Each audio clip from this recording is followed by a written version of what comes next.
15절부터 16절 말씀입니다. 함께 공독하겠습니다. 동틀 때에 천사가 롯을 재촉하여 이르되 일어나 여기 있는 내 아내와 두 딸을 이끌어 내라. 이 성의 죄악 중에 함께 멸망할까 하노라. 그러나 롯이 자차하며 그 사람들이 롯의 손과 그 아내의 손과 두 딸의 손을 잡아 인도하여 성 밖에 두니 여호와께서 그에게 자비를 더하심이었더라. 아멘. 본토 친척 아비의 집을 떠난 아브라함은 어렸을 때 아버지를 여인 조카 롯을 데리고 함께 가나안 땅에 도착합니다. 아브라함은 조카 롯이 분가하여서 자기 재산을 소유하고 그리고 그가 식구들을 결혼하고 식구들을 가지고 자신의 어떤 재산을 밀고 나갈 수 있도록 보살펴 주었습니다. 가나안 땅에 이르렀을 때 기근이 들어서 애굽으로 가고 애굽에서 어려움도 만나고 여러 가지 많은 결코 쉽지 않은 일이었지만 그래도 하나님 축복하셔서 아브라함이 양과 소와 은금이 풍족하게 되었고 롯도 많은 재산을 소유하게 되었습니다. 그들은 양을 치는 목자들이었기에 그래서 그들의 종들이 서로 자신의 양을 양육하기 위해서 크고 작은 다툼이 일어났고 그것으로 인해서 아브라함은 조카 롯을 독립시킵니다. 너는 오른쪽으로 가면 나는 왼쪽으로 가고 네가 왼쪽으로 가면 나는 오른쪽으로 가겠다 하면서 조카 롯에게 먼저 선택권을 주었고 조카 롯이 선택한 곳이 바로 소돔이었습니다. 롯이 왜 소돔을 선택했느냐? 소돔 땅을 보았더니 그 땅은 고기에 노아의 동산 같고 그가 보았던 애굽 땅 같았습니다. 롯의 눈에는 그렇게 보였지만 그 소돔 땅은 하나님의 눈에 어떻게 보였느냐? 그 땅 사람들은 악하고 그 땅은 하나님 앞에 큰 죄인이었다라고 기록되어져 있습니다. 사람이 보는 눈과 하나님의 보는 눈이 달랐던 것이죠. 그들이 악이 가득 차서 하나님은 소돔과 고모라를 심판하기로 작정하시고 사자들을 보냅니다. 그에 앞서서 그들이 아브라함을 방문하였고 아브라함이 그들을 대접하고 그 소식을 들은 아브라함이 그의 소돔과 고모라의 심판을 멈춰보려고 하나님 앞에 의인을 찾는 기도를 드린 것 우리가 지난주에 살펴보았습니다. 아브라함이 그렇게 기도했지만 소돔과 고모라 의인이 10명이 없어서 하나님의 심판을 막을 수 없었고 그 중에 하나님은 아브라함을 생각해서 그 조카 롯과 그의 가족들을 구원하기로 결심하셨습니다. 그래서 오늘 본문은 그 소돔과 고모라의 심판이 일어났을 때 천사들이 롯과 그의 가족을 이끌어내는 장면입니다. 그런데 오늘 본문에 보면 천사들이 롯을 재촉합니다. 시급하기 때문에 빨리 가자라고 말하지요. 근데 롯은 어떻게 반응하고 있습니까? 천사들은 재촉하고 있는데 롯이 16절에 보면 지체하고 있다라고 말합니다. 머뭇거리고 있는 것입니다.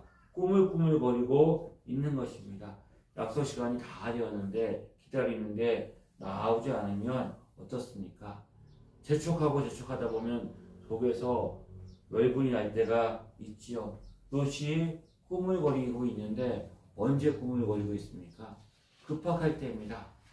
우리가 일본에 지진이 일어나서 쓰나미가 몰려오는 걸 봤지요. 쓰나미가 순식간에 몰려옵니다. 그러면 어떻게 합니까? 빨리 몸이라도 살기 위해서 피해서 나와야 되는데 그것이 임박했는데 사람들이 지체하고 꾸물거리고 나오지 않는다면 그것을 보는 사람들이 얼마나 답답하겠습니까? 롯이 지금 있는 것은 하나님의 심판이 예고되는 것이 아니라 하나님의 심판이 이제 시작되는 소돔에 있습니다. 꾸물거립니다. 오지 않습니다. 천사가 재촉하지만 지체하고 있습니다. 우리가 이 장면을 보고 있다고 하면 이 장면을 우리가 제3자 입장에서 지켜보고 있다. 그러면 어떤 생각이 들까요? 쓰나미가 밀려오는데 우리는 안전한 지대에서 그 쓰나미가 밀려오는 그 현장에 있는 사람들이 빨리 나와야 되는데 꾸물거리고 있으면 어떡할까요? 발을 동동 구를 것입니다. 큰 소리 칠 것입니다. 빨리 빨리 나와라 나와라 나와라 그렇게 외칠 것입니다. 내가 할 수 있으면 가서 끌고 나오고 싶을 심정이 들겠지요. 그런데 여전히 그 심판 앞에서 머뭇거리고 지체하고 꾸물거리고 있는 것을 보면 참 한심하다, 미련하고 어리석다, 무지하다, 정말 한치 앞도 모르는 그런 어리석은 사람이다 라고 우리가 말하겠죠. 그래서 롯이 어떤 사람일까? 도대체 왜 그렇게 행동을 하고 있는 것일까? 그는 하나님의 은혜도 모르고 하나님도 믿지 못해서 하나님의 심판이 임했는데도 불구하고 그가 꾸물거리고 있는 그런 세상 사람과 똑같다. 우리는 그렇게 생각할 수도 있는데 성경은 롯을 어떻게 표현하고 있느냐? 베드로후서에 보면 이렇게 롯에 대해서 평가를 합니다. 무법한 자들의 음란한 행실로 말미암아 고통당하는 의로운 롯을 건지셨습니다. 롯을 향하여서 뭐라고요? 의로운 롯이었다라고 말합니다. 이는 이 의인을 그들 중에 거하여 날마다 저 불법한 행실을 보고 들음으로 그 의로운 심령이 상함이라. 그는 아브라함과 함께 갈대아 우르를 떠나 가나안 땅에 왔고 아브라함 밑에서 여호와 하나님을 믿는 신앙을 그는 배웠습니다. 그가 하나님을 알고 하나님의 은혜를 경험했고 하나님을 믿는 사람이었다. 그래서 의로운 롯, 소돔과 고모라에 있는 그 음란한 행실과 불법한 행실을 보고 그의 마음이 상했다라고 말합니다. 그는 그러한 사람이었습니다. 죄악이 가득한 소돔과 고모라, 그 눈에 보기에 여호와 동상 같았고 그리고 애굽 땅 같아서 와서 그것에 정착해서 살고 있지만 그는 그 땅에서 일어나는 음란한 행실과 불법적인 행실을 보면서 그의 마음이 날마다 상했습니다. 고통을 당했습니다. 죄악을 일삼는 이웃들을 바라보면서 그들의 행동을 바꿔보려고 그 나름대로 노력을 했겠지요. 그렇게 살면 안 된다고 가까운 사람들에게 지적도 했겠지요.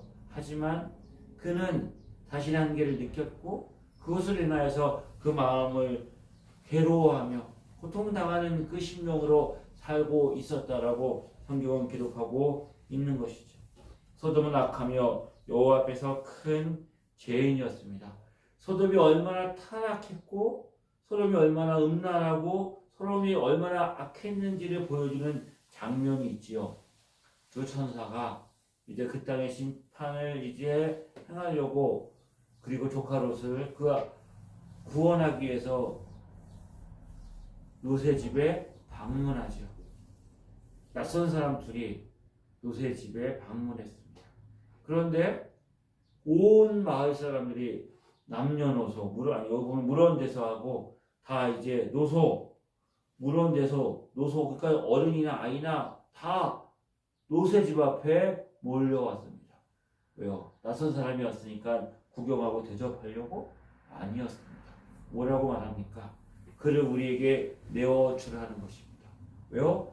그를 우리에게 내어줘서 그들과 함께 우리가 관계를 맺겠다. 동성애가 가득했던 거죠. 그 사람을 우리의 마음대로 해로워하고 농락하고 자신의 즐거움, 음란한 행실을 행하는 도구로 삼겠다는 것이죠. 근데 롯이 뭐라고 말합니까? 그는 내게 온 손님이니까 그렇게 할 수 없고 내게 두 딸이 있는데 남자를 가까이 하지 않은 두 딸이 있는데 내가 그 두 딸을 내어주겠습니다. 그 딸을 당신의 마음대로 하라고 하지만 사람들은 받아들이지 않는 거죠. 아니, 손님으로 온 사람을 내어줘서 우리가 그를 음란하게 행하겠다고 하는 사람도 어처구니가 없는데 그것을 막겠다고 자신이 사랑하는 두 딸을 내어주겠다고 하는 롯의 선택도 왜 롯이 그렇게 선택했을까요? 그만큼 소돔과 고모라가 음란했다는 것이지요. 그리고 롯도 어느 정도 그가 의로운 사람이고 그의 마음이 괴로웠지만 그도 그 사랑의 소돔에 젖어서 그의 생각과 그의 판단과 그가 가지고 있는 신앙이 무뎌져 있는 것이죠. 그런 경계선에 놓여져 있는 것이요. 롯은 그 땅에서 나름대로 성공했던 사람입니다. 왜요? 그가 성문에 있을 때 그 천사가 온 것을 발견했죠. 그 당시에 성문 앞은 재판정이나 마찬가지였고 그 앞에 서 있다는 것은 나름대로 인정받은 어떤 지위에 있는 사람이었어요. 하지만 그 음란한 땅에 거했던 롯, 대장 하나님이 그것을 심판하라고 할 때에 아브라함을 생각해서 조카 롯과 그의 식구들을 구원하려고 합니다. 이렇게 긴급한 상황, 그가 그 땅에 살면서 마음이 괴로워하고 그 괴로워했던 마음들은 내가 어쩔 수 없어서 이 소돔과 고모라에 살고 있지만 기회가 주어진다면 내가 이 땅을 떠나서 정말 하나님 말씀대로 믿음으로 살아야 되지, 그런 생각을 하루에도 12번 했겠지요. 그 마음을 그가 가지고 있었을 거예요. 그런데 천사가 재촉하는데 롯은 꿈을 거립니다. 그래서 천사가 어떻게 합니까? 롯과 그의 아내와 두 딸의 손을 잡고 끌어냅니다. 끌어내는 거예요. 끌고 가는 거예요. 자발적으로 가는 것이 아니라 끌고 가는 거예요. 음란한 행실과 불법한 행실을 보고 마음이 아프고 고통스러워했던 롯이 왜 가자 그랬을 때 급히 서둘러서 떠나지 않고 지체하고 꾸물거리고 머뭇거리고 있었을까요? 이런 모습은 단순히 롯의 모습뿐만 아니라 우리가 하나님의 말씀 앞에 은혜를 받으려고 하면 이 모습 속에 우리의 모습이 있지 않느냐 살펴보아야 되겠죠. 우리의 모습도 롯에게서 어떤 교훈을 받을 수 있을까? 왜 그랬을까? 급하게 서둘러 떠나지 못하고 머뭇거렸던 이유, 뭔가 미련이 남아있는 거죠. 미련입니다. 우리가 떠나야 되는데 떠나지 못하는 것은 뭔가 미련이 남아있는 것인데 그것이 무엇인가? 죄가 주는, 우리가 죄를 떠나서 하나님의 말씀 앞에 순종하며 살아야 되는데 여전히 죄악 가운데 머물러 있는 이유는 죄가 주는 즐거움이 있기 때문인 것입니다. 세상을 사랑할 때 세상을 사랑한다고 말하잖아요. 세상을 따라간다, 세상에 취해 산다가 아니라 세상을 어떻게 한다고요? 사랑합니다.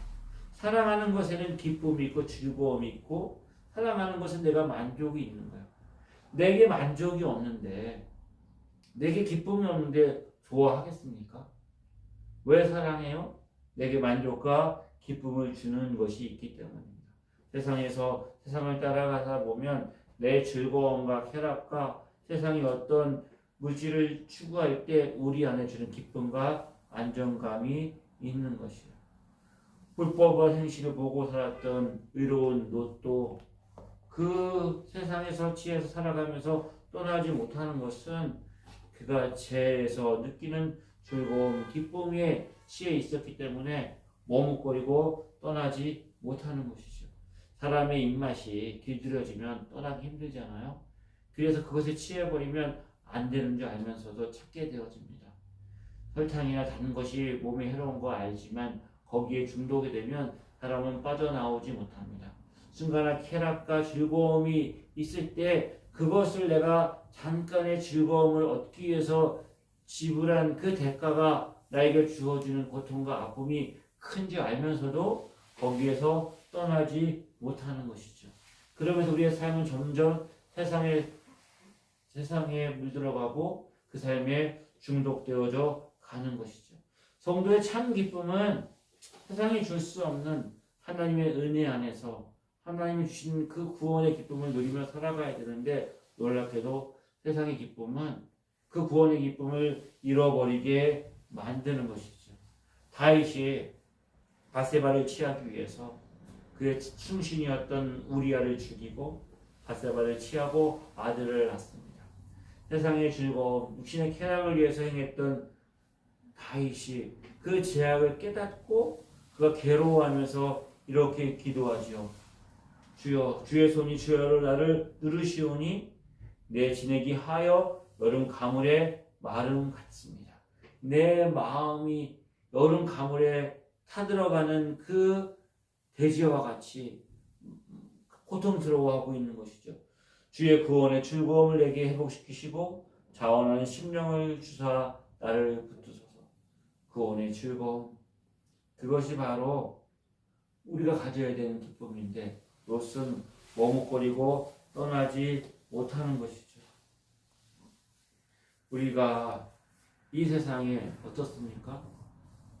소돔과 고모라 사람들이 봤을 때 우리가 되는 세상, 우리가 살아가는 이 삶이 결코 그들이 보기에 야, 우리는 이렇게 살아서 고통을 당했는데 저들은 저렇게 살아가는 거 보니까 놀랍다 생각할 만큼 우리가 살아가는 이 세상도 죄악이 가득하고 음란한 세상에 우리가 살고 있습니다.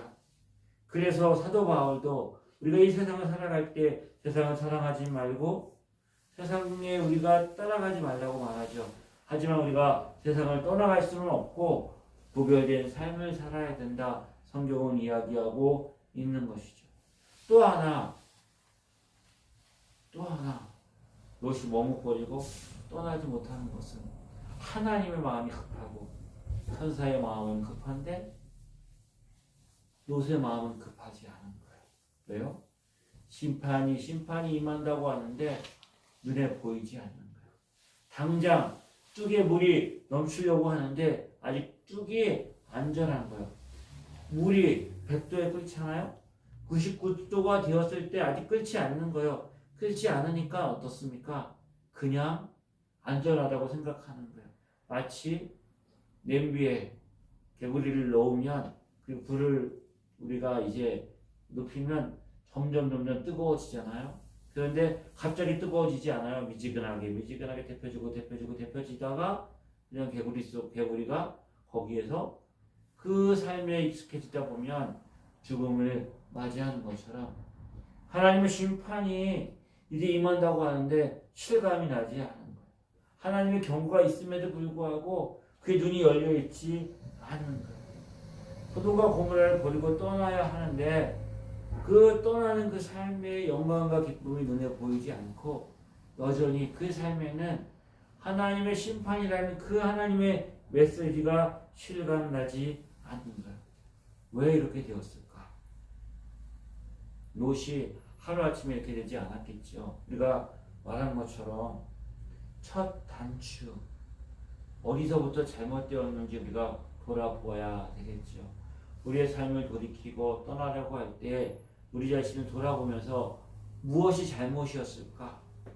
당장 있었던 어떤 그 행동보다 그 마음의 중심의 상태가 얼마만큼 하나님을 떠나서 멀어져 있는지를 그가 돌아보아야 하는 거죠. 소돔과 고모라, 그가 왜 소돔 땅을 택했느냐? 아브라함과 헤어질 때 그가 보기에 그 땅에 물이 넉넉하고 그리고 육축을 기르기에 가장 좋은 땅이었고 하나님의 동산과 같은 애굽 땅과 같은 그 풍요로움, 그 만족이 그에게 치에 있었던 거죠. 그게 선택의 기준이었어요. 하나님이 나에게 무엇을 원하실까? 내 삶이 하나님 기뻐하시는 것이 무엇일까를 생각하지 않고 그 삶의 풍요와 성공이 그의 선택의 기준이었고 그 선택의 기준에 따라서 지금까지 롯이 살아왔다는 것이죠.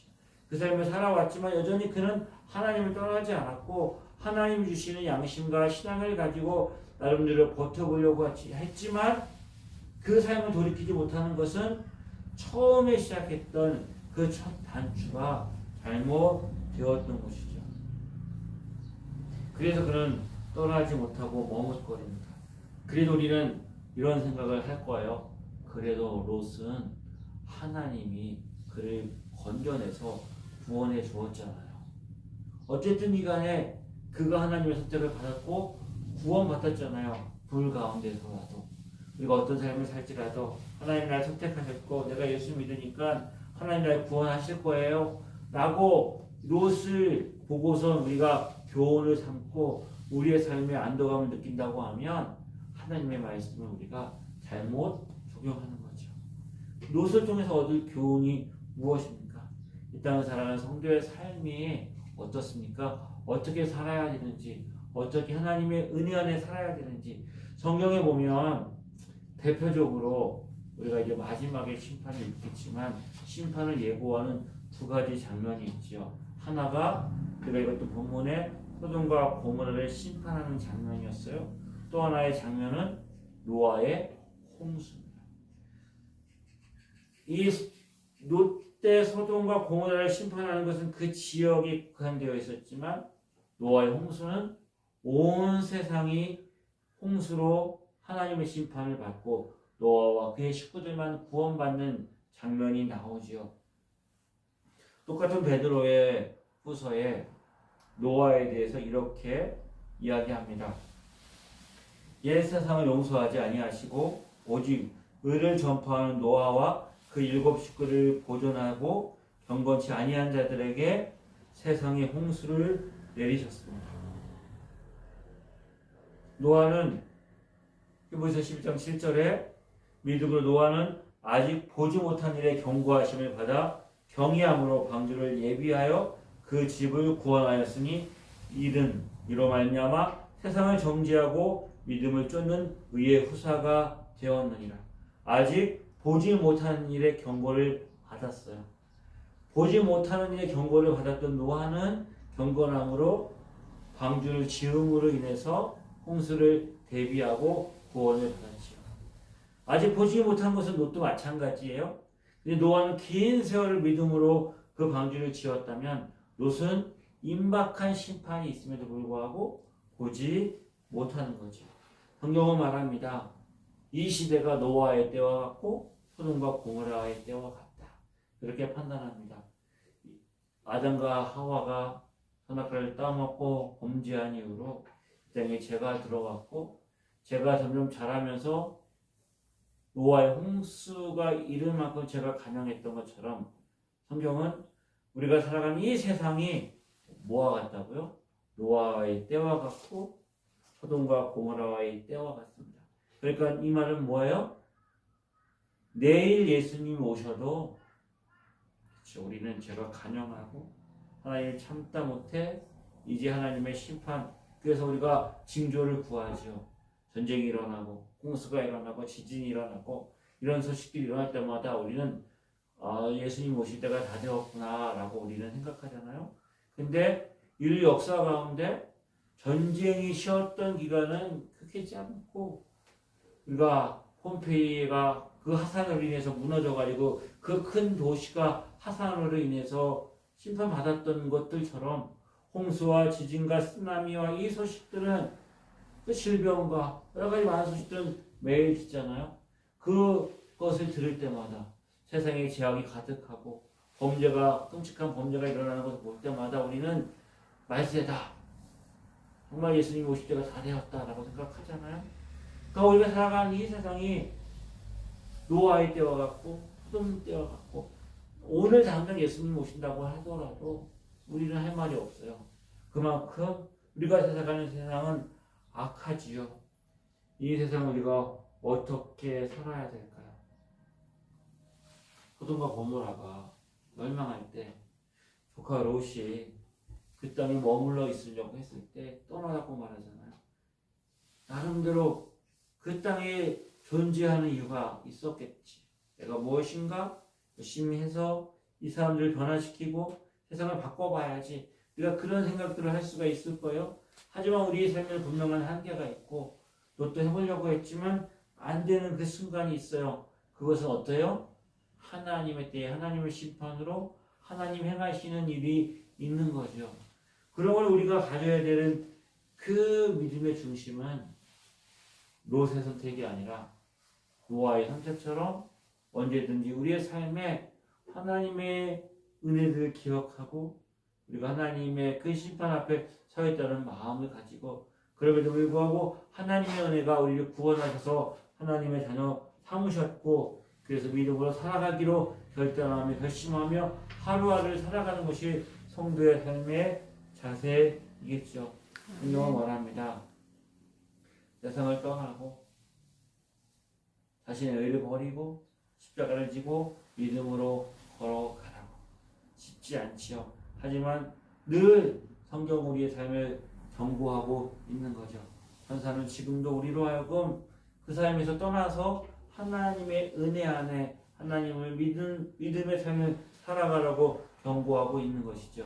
그 경고의 말씀을 듣고 순종하며 믿음으로 살아가는 자가 복 있는 자인 것이죠. 아멘. 너처럼 행하지 않고 아브라함처럼 노아처럼 하나님의 말씀을 순종하고 믿음으로 동행하며 그 큰 은혜를 기억하고 세상이 주는 즐거움과 세상이 주는 기쁨이 아니라 하나님의 은혜 안에 거하고 구원이 주는 그 즐거움과 기쁨을 누리고 살아가는 복된 은혜가 저와 여러분이 있기를 주님의 이름으로 축복합니다. 아멘. 기도하시겠습니다.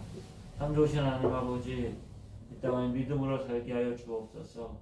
우리 욕심과 정욕과 세상의 즐거움에 취하여 살아가지 않고 하나님의 말씀과 주 예수 그리스도의 그 은혜가 무엇인지를 늘 기억하고 그렇게 살아가는 하나님의 자녀들 되게 하여 주옵소서.